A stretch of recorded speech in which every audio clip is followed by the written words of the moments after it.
Welcome. In this video I will show you how to fix dev error 12502 when playing offline multiplayer in Call of Duty Modern Warfare II. The first thing you should try is restarting your game. This will close the game completely and allow it to start fresh. This can often resolve minor software glitches that may be causing the error. If restarting doesn't work, you should then verify the integrity of your game files. This process checks your game installation for any missing or corrupted files. To do this, you'll need to use the game launcher on your platform such as Steam or Battle.net. The launcher will scan your files and re-download any that are missing or corrupted. Next, ensure your graphics drivers are up to date. Outdated drivers can lead to compatibility issues and cause errors like dev error 12502. You can update your graphics drivers by visiting the website of your graphics card manufacturer like Nvidia or AMD and downloading the latest drivers for your specific graphics card model.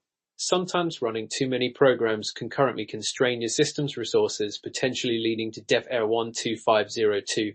Before launching the game, try closing any unnecessary programs running in the background, especially resource-intensive applications like web browsers, streaming software, or other games. If none of these solutions work, you may have to reinstall your game as a last resort. This should only be done if other fixes prove unsuccessful. Reinstalling the game ensures a clean installation and can resolve issues caused by corrupted or improperly configured files within the game directory.